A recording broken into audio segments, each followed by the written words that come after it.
নিজে আচরিয়ে ধর্ম জীবের শেখায়, নিজে না আচরিলে ধর্ম কবু জীবের শেখানো না যায়। তাই আমি জীবকে নিজে আচরণ করে ধর্ম শেখাবো, কেমন করে কাঁদতে হয়। জীব কাঁদতে জানে না। জীব সংসারে স্ত্রীর জন্য, পুত্রের জন্য, পরিবারের জন্য, বিষয় আসরের জন্য কত কাঁদে, কিন্তু কৃষ্ণ বলে কেউ কাঁদে না। গৌর তোমার হলাম বলে কেউ কাঁদে না, কেউ কাঁদে না। জীব কাঁদতে জানে না। গোবিন্দ বললেন, জীব যদি কাঁদে একবার এই দুঃখময় সংসার হতে, কৃষ্ণ তারে করে পার। ওমা, কৃষ্ণ কাকে পার করবে? গৌর কাকে পার করবে জানো? যে কাঁদতে শিখেছে। যারা দিবানিশি অহনিশি কাঁদে হা কৃষ্ণ বলে, হা গৌর বলে, হা নিতাই বলে, গোবিন্দ তাদেরই তো পার করবেন।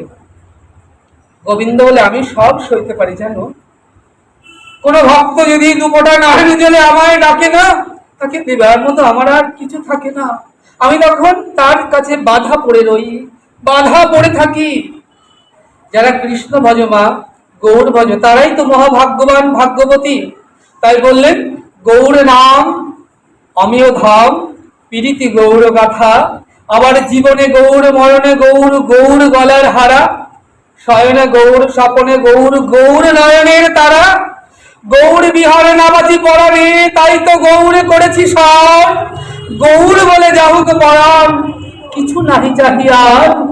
গৌর ধর্ম, গৌর কর্ম, গৌর বেদের সার। ও গৌর পদে প্রাণ সপেছি গো, গৌর করিবে পার। আসুন সকলে মিলে আজ আমরা এই পুণ্য লোকনাথ মন্দিরে আমরা গৌর চরণে, নিতাই চরণে আমাদের দেহ মন প্রাণ সর্বস্ব সমাপন করে বসে থাকি। যা করো হে গৌর হরি, তুমি বিনা কি আছে আমার। আজকে মা অনেকটা বেলা হয়ে গিয়েছে, আজকে এখানে আমরা ভাগবত কথার বিশ্রাম রাখছি।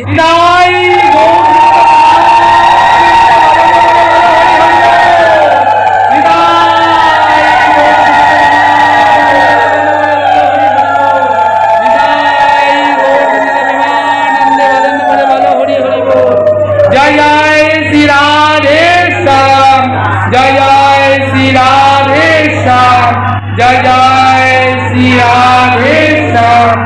जय जय जय परम आनंद। जय जय श्री राधे श्याम। जय हो जय हो।